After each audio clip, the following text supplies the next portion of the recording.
ہمارے channel Urdu moral story میں خوش آمدید۔ ہمارے چینل سے روزانہ آپ کو سچی اسلامی کہانیاں سنائی جاتی ہیں۔ ان کہانیوں میں کوئی نہ کوئی ایسا سبق چھپا ہوتا ہے جو آپ کی زندگی سنوار سکتا ہے۔ آج کا واقعہ بھی ایسا ہی ہے۔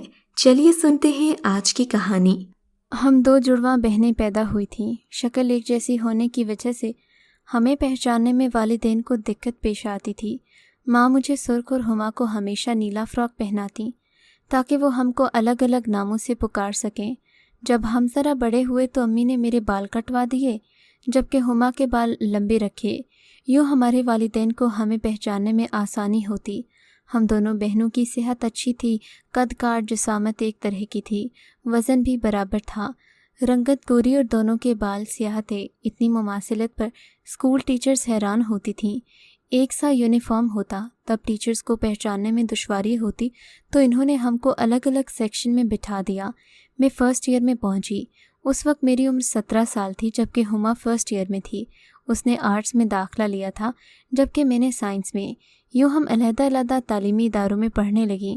مجھ کو ڈاکٹر بننے کا شوق تھا اور ہما صرف اس لیے کالج جاتی کہ امی ابو تو پڑھا رہے تھے۔ وہ خالصتاً گھریلو لڑکی تھی، پڑھائی سے زیادہ گھر کے کاموں میں دلچسپی رکھتی۔ کہتی زیادہ پڑھ کر کیا کرنا ہے، بعد میں چولہا ہانڈی سے ہی واسطہ ہوگا۔ کالج سے آ کر وہ تھوڑی دیر آرام کرتی، پھر امی کے ساتھ کام میں لگ جاتی۔ گھر کی صفائی، ڈسٹنگ، کپڑوں کی دھلائی، استری، یہ سارے کام بڑے شوق سے کرتی تھی۔ نئی نئی ڈشیں بنانا اس کا مشغلہ تھا۔ ان دنوں ایک رشتہ آیا۔ ہماری کلاس ٹیچر نے اپنے بھائی کے لیے رشتہ مانگا جس کا نام انجم تھا۔ عمر میں مجھ سے 10 سال بڑا تھا۔ بہرحال میں اپنی ٹیچر کو اس قدر بھائی کہ انہوں نے امی جان سے مجھ کو مانگ لیا۔ امی کو بھی ہماری شادی کی فکر تھی۔ انہوں نے انجم کو 2-3 بار گھر بلایا، دیکھا پرکھا، ان کو انجم پسند آ گئی، یوں رشتہ طے کر دیا گیا۔ جب میری شادی ہوئی اس وقت میں FSC کے پرچے دے چکی تھی، رزلٹ کا انتظار تھا۔ انہی دنوں کمپنی کی طرف سے انجم کی جاب لندن میں ہو گئی۔ وہ پہلے سے ایک فورن کمپنی میں کام کر رہے تھے۔ انہوں نے امی سے وعدہ کیا کہ اگر ہنا پڑھنا چاہے تو میں اس کو پڑھنے کا موقع دوں گا، اب شادی کر دیں۔ لندن آ کر میں نے کیا پڑھنا تھا، گھرداری سنبھالی۔ میاں کی ملازمت اچھی تھی، سب کچھ کمپنی کی طرف سے ملا تھا، مجھے نوکری کرنے کی بھی ضرورت نہ تھی۔ دیار غیر میں وقت اچھا گزرنے لگا۔ جب کمپنی کی مدت ملازمت ختم ہوئی تو لندن میں ہی ایک اور کمپنی میں ملازمت کی آفر مل گئی۔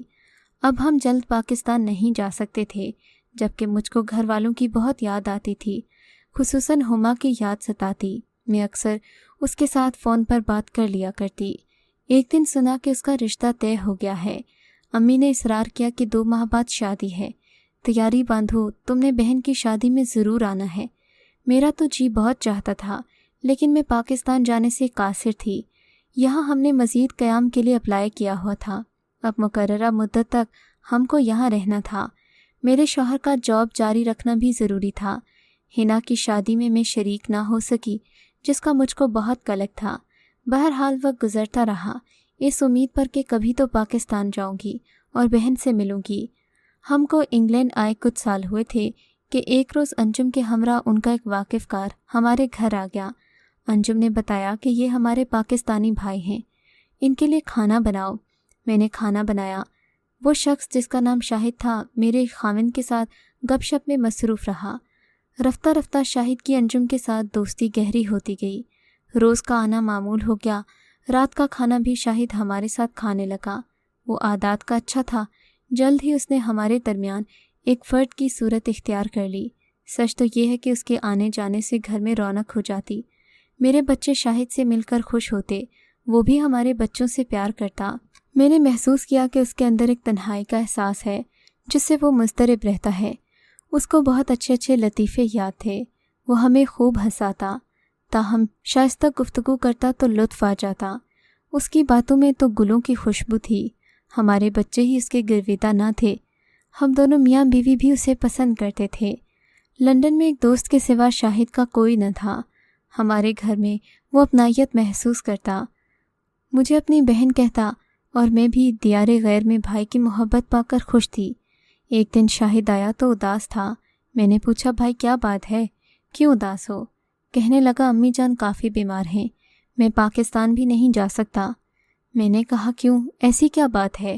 اگر پیسے نہیں ہیں تو مجھ سے لے لو، جاب کی پرواہ ہے تو نہ کرو، نوکری تو پھر مل جائے گی، ماں نہ ملے گی، یہی تو دکھ ہے۔ اس نے جواب دیا، ماں میری جدائی میں بیمار ہے اور میں جا ہی نہیں سکتا۔ میں نے کہا خدا نخواستہ قید تو نہیں ہو، آخر ایسی کیا مجبوری ہے؟ کہنے لگا مجبوری ہے، میری بھابھی ہے جس کی شکل ہو بہو میری حنا بہن سے ملتی ہے۔ مجھ سے ملتی ہے؟ میں نے حیرت سے سوال کیا۔ ہاں، اس قدر کہ میں نے آپ کو پہلی بار دیکھا تو حیران رہ گیا۔ سمجھ میں نہیں آ رہا تھا کہ یہ کیا طلسم ہے کہ ایک ہما ادھر ہے اور دوسری ادھر ہے۔ جب آپ نے اپنا نام حنا بتایا تو میں خدا کے قدرت پر اور حیران ہوا کہ شکل ایک جیسی ہے اور ساتھ ہی ناموں میں اتنی مماثلت۔ خیر، آپ سے میں نے اس موضوع پر کوئی بات نہیں کی کیونکہ میں اپنے زخموں کو کریدنا نہیں چاہتا تھا۔ رشتے ہوئے زخم؟ میں نے حیرت سے ان کے الفاظ کو دہرایا۔ ہاں، وقت نے ایسا زخم دیا ہے جو کسی صورت بھرتا ہی نہیں۔ کسی کی یاد کو بھلانے کے لیے میں نے وطن چھوڑا، اور یہ مجبوری ہے میری کہ اب میں اس گھر میں نہیں جا سکتا جہاں وہ رہتی ہے، کیونکہ وہ میرے ہی گھر میں رہتی ہے۔ یہ عجب کہانی ہے شاہد، پلیز کیا تم اس بارے میں بتاؤ گے؟ کیونکہ مجھے تو اب تجسس ہو گیا ہے۔ کہنے لگا کل بتاؤں گا، کل چھٹی ہے، آج دیر ہو جائے گی، صبح جاب پر جانا ہے۔ میں نے کہا چلو ٹھیک ہے۔ شاہد نے رات کا کھانا بھی اس دن تھوڑا سا کھایا، وہ بہت اداس لگ رہا تھا۔ اگلے روز اتوار تھا، وہ 11 بجے کے قریب آ گیا۔ میں نے اسے ناشتہ دیا، انجم نے چائے لی، پھر وہ بولے مجھ کو 2-3 گھنٹے کے لیے جانا ہے، کچھ کام ہے، دوپہر کے کھانے تک لوٹ آؤں گا، تب تک تم بہن بھائی آپس میں گپ شپ کرو۔ انجم چلے گئے تو میں نے شاہد کو کل والی بات یاد دلائی۔ وہ یوں کھویا ہوا، حنا بہن، بات یہ ہے کہ FSC کے بعد BSc میں داخلہ لیا تو میں پڑھائی میں بہت سنجیدہ تھا، لیکن بدقسمتی سے ہمارے کالج کے قریب ہی لڑکیوں کا کالج تھا۔ اتفاق سے ہماری بھی اس وقت چھٹی ہوتی جس وقت لڑکیوں کی ہوتی تھی۔ میرے کلاس فیلو اکثر کچھ دیر اپنے کالج کے باہر کھڑے لڑکیوں کو دیکھتے اور پھر اپنی اپنی راہ لیتے۔ اس سے قبل میں جس کالج میں پڑھتا تھا وہاں لڑکیوں کا کوئی اسکول اور کالج نہ تھا۔ ہم تمام دوست صبح آتے، سارے پیریڈز اٹینڈ کرتے، کچھ دیر کرکٹ کھیلتے اور اپنے اپنے گھروں کو چلے جاتے۔ اس کے سوا ہمارا کوئی مشغلہ نہیں تھا۔ نئے کالج میں داخلہ لیتے ہی ذہن کی دنیا بدلنے لگی، کیونکہ یہاں کی بات ہی اور تھی۔ اور پھر ایسے رنگین فضا میں ایک نوجوان خود کو کیسے ان رنگوں سے دور رکھ سکتا ہے؟ کچھ دوست ایسے مل گئے جو مجھے رنگین مشاغل میں گھسیٹنے لگے، چھٹی کے بعد اپنے ساتھ لے آتے اور ہم کالج کے باہر کھڑے ہونا شروع ہو گئے۔ تاہم یہ شائستہ قسم کے لڑکے تھے، کبھی کسی لڑکی پر فکرہ کسا، نہ کوئی اوچی حرکت کی، صرف دیکھنے کے لیے ضرور کھڑے ہوتے۔ ایک دن میری نظر ایک لڑکی پر پڑی تو میں بس اسے دیکھتا ہی رہ گیا۔ وہ جیسے میرے خوابوں کی تعبیر تھی، یہ وہی چہرہ جو برسوں سے میں نے اپنے خیالوں میں سجا رکھا تھا۔ اس روز گھر میں میرا دل نہ لگا، رات بھر اس کی صورت نگاہوں میں پھرتی رہی، تمام شب نیند نہ آئی۔ صبح ہوئی، نہا دھو کر کپڑے پہنے، موٹر سائیکل بھی خوب صاف کیا اور بن ٹھن کر کالج روانہ ہو گیا، مگر دل بے چین تھا، کب چھٹی ہو اور میں اپنے محبوب کا ایک بار پھر دیدار کر سکوں۔ چھٹی کے بعد کالج کے باہر جا کھڑا ہوا، کافی دیر بعد اس کا دیدار نصیب ہوا۔ وہ میری طرف آ رہی تھی، بے نیاز سی میرے پاس سے گزر کر کافی دور نکل گئی، مگر میں اس کے خیالوں میں گم تھا۔ بہت دیر بعد ہوش آیا، دوستوں نے مشورہ دیا کہ دیکھنے سے کیا فائدہ، کچھ بات کرو، اپنے دل کا حال سناؤ اور کچھ اس کی سنو۔ روز ارادہ کرتا مگر ہمت نہ پڑتی، روز میں اپنے آپ سے کہتا کہ آج دی بھر کر دیکھ لوں، کل بات کر لوں گا۔ کافی دن اسی طرح گزر گئے، اس کو بھی احساس ہونے لگا کہ یہ لڑکا میرے لیے ان راہوں پر کھڑا ہوتا ہے۔ سچ پوچھیں تو مجھے اس طرح سڑک پر بات کرنے کا تجربہ تھا اور نہ ہی یہ حرکت پسند تھی۔ میری تو خیر کوئی بات ہی نہیں تھی، میں نہیں چاہتا تھا کہ اس کی بدنامی ہو، اور پھر یک طرفہ محبت کا فائدہ بھی کیا۔ اس روز چھٹی کے بعد میں نے بہت انتظار کیا، رات بھر الفاظ اور جملے سوچے کہ آج کس طرح اس سے بات کروں، مگر ساری محنت بے سود ہو گئی۔ وہ نہ آئی، بلکہ کئی دنوں تک نہ آئی۔ بعد میں تحقیق کرنے پر معلوم ہوا کہ وہ BA کی طالبہ تھی، اسے کالج سے فری کر دیا گیا ہے، مگر ابھی امید تھی کہ رول نمبر سلپ اور امتحانات کے سلسلے میں ضرور آئے گی۔ یوں کئی دن، 2 ماہ میں نے انتظار کیا۔ اپریل کے مہینے کی بات ہے، چھٹی کے بعد اپنے دوستوں سے رخصت ہو کر میں لڑکیوں کے کالج سے گزر رہا تھا کہ میں نے اسے ہجوم میں دیکھ لیا۔ میں اکثر مری روڈ کی طرف سے آتا تھا، مگر آج اتفاق سے ایک اور روڈ سے آیا تھا کہ اسے دیکھ لیا۔ موٹر سائیکل واپس موڑی کیونکہ اس نے مری روڈ کی طرف سے گھر واپس جانا تھا۔ میں کچھ فاصلے پر کھڑا ہو گیا۔ وہ میرے پاس سے گزری، مجھے غور سے دیکھا۔ آج بھی میری بات کرنے کی ہمت نہ ہوئی کیونکہ میں زیادہ لڑکیوں کے سامنے بات نہیں کر سکتا تھا۔ ڈر تھا کہ وہ میری بات کا جواب ہی نہ دے۔ میں انہی سوچوں میں غلطاں تھا کہ وہ چلی گئی۔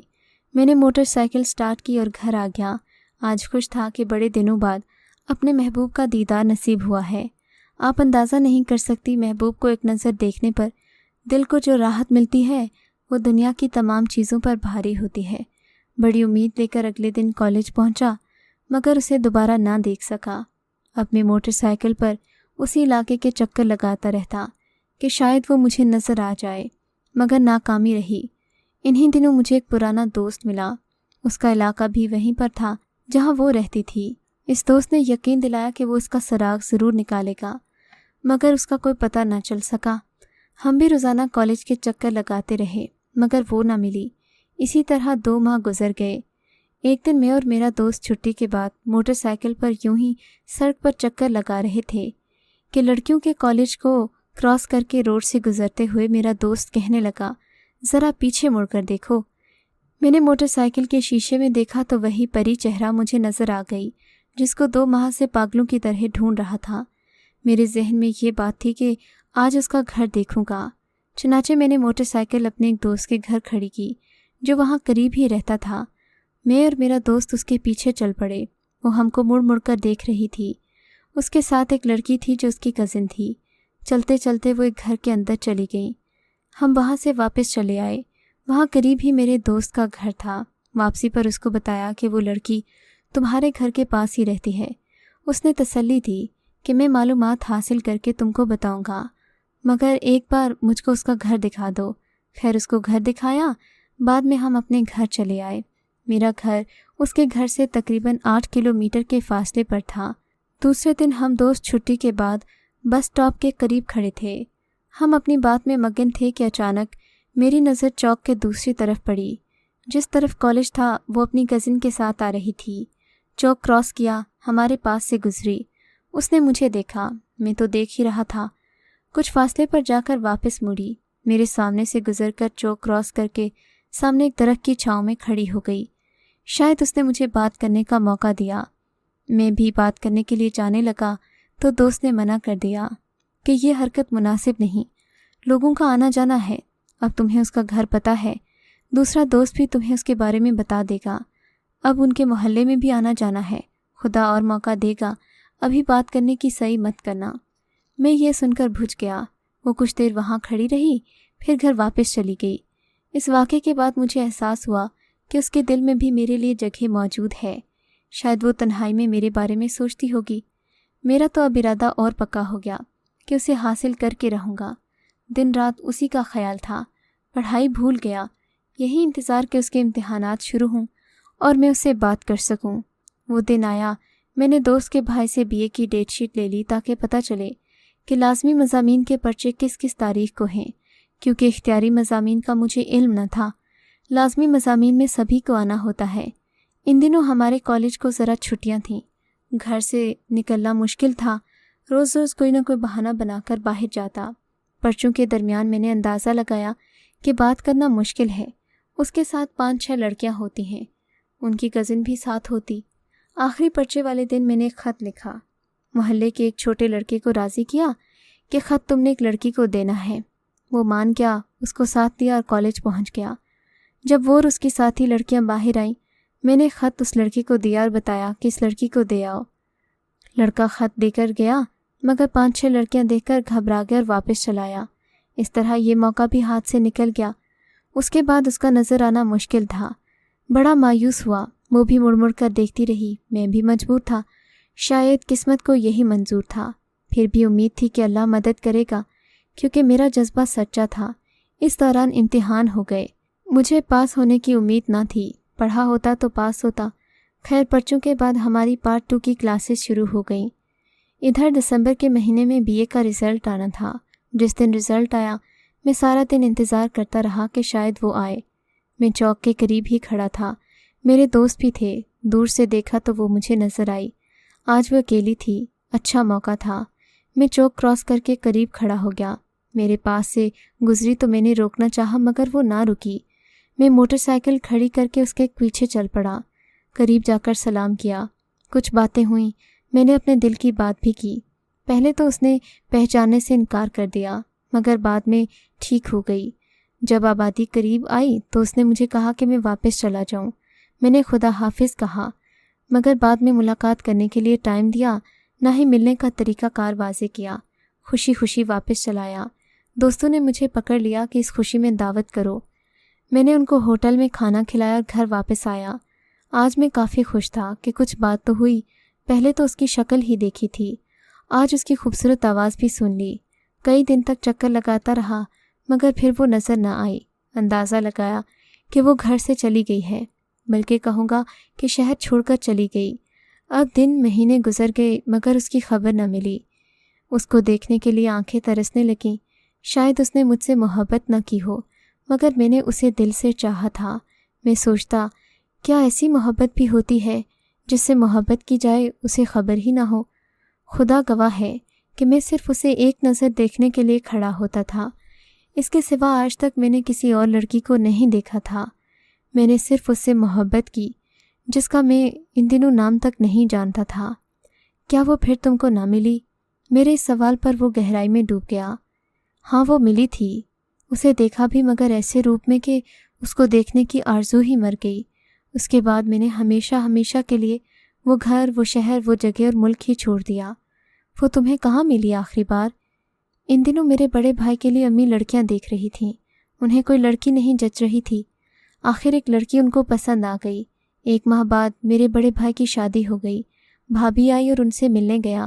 یہ ان کی شادی کا دوسرا دن تھا۔ شام کو ولیمہ تھا۔ امی نے مجھے گھڑی دی کہ بھابھی کا چہرہ پہلی بار دیکھو تو منہ دکھائی میں ان کو گھڑی دینا۔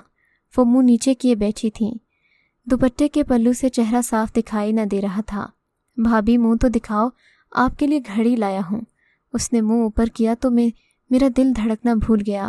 اس کے چہرے پر دوسری نظر نہیں ڈال سکا کیونکہ میری بھابھی وہی لڑکی تھی جسے میں دیوانہ وار ڈھونڈ رہا تھا۔ تبھی گھڑی اس کے قدموں میں رکھ دی اور کمرے سے باہر آ گیا۔ اپنے کپڑوں کا بیگ بھی نہ اٹھایا اور جیسا کھڑا تھا ویسا ہی اس گھر سے نکل آیا۔ کسی کو نہیں پتا میں کہاں گیا ہوں۔ گھر والے مجھے ڈھونڈتے رہے۔ وہ سمجھتے ہیں کہ میں شاید کسی حادثے کا شکار ہو گیا۔ یہ حادثہ ہی تو تھا بلکہ ایک سانحہ۔ میں اور وہ ایک گھر میں نہیں رہ سکتے۔ تبھی میں نے گھر چھوڑنے کا فیصلہ کیا اور اپنے دوست کے پاس چلا گیا۔ اس وقت میں اس قدر ٹوٹا ہوا تھا کہ اگر سہیل سہارا نہ دیتا تو شاید مر جاتا۔ وہ میرا رازداں، میرا غمگسار بھی تھا۔ اس نے مجھے سہارا دیا، میرے ساتھ راتیں جاگ کر گزاریں۔ مجھے یہاں بھی اسی نے پہنچایا۔ انجم سے ملا تو مجھے آپ کے شوہر نے اپنائیت دی۔ اس گھر میں آ کر نہ جانے کیوں اتنا سکون ملتا ہے۔ اس کی وجہ شاید وہ مماثلت ہے جو آپ کی اور اس کی شکل میں ہے، لیکن آپ میری بہن ہو کیونکہ میرے دوست کی بیوی ہو، مگر چہرے کی مشابہت یقین جانو بالکل وہی ہے۔ تب میں نے کہا، نادان، وہ میری بہن ہے جو تمہاری بھابھی ہے۔ تم بدقسمت ہو کہ تمہاری ماں نے جس کو تمہارے لیے پسند کرنا تھا اس کو تمہارے بھائی کے لیے پسند کیا۔ اب آنسو پونچھ لو شاہد کہ اب کچھ نہیں ہو سکتا، تقدیر کو ہم مٹا نہیں سکتے۔ میں نے اسے تسلی دی، شاید اس کے رشتے زخم کھل گئے تھے، اب اس کی تکلیف اسے رلا رہی تھی۔ کاش میں تم سے تمہاری کہانی نہ سنتی، تم کو یہ تکلیف نہ ہوتی، میں نے کہا۔ اس کے بعد ہمارا بہن بھائی والا رشتہ اور گہرا ہو گیا، جو آج بھی گہرا ہے۔ وہ واقعی میرا بھائی ہے، کیونکہ میرا کوئی بھائی نہ تھا۔ میں شاہد کا بہت خیال کرتی ہوں، لیکن یہ ضرور کہوں گی کہ تعلیم پر توجہ دیں۔ بے مقصد کاموں میں الجھ کر آپ اپنی زندگی کا سکون کھو دیں گے۔ ان چیزوں میں نوجوانوں کو بڑی دلکشی نظر آتی ہے مگر یہ انسان کو کہیں کا نہیں چھوڑتی۔ اگر آپ کو آج کا یہ واقعہ پسند آیا ہے تو اس ویڈیو کو لائک ضرور کیجیے اور اس طرح کے مزید قصے سننے کے لیے ہمارے چینل اردو مورل سٹوری کو سبسکرائب ضرور کیجیے۔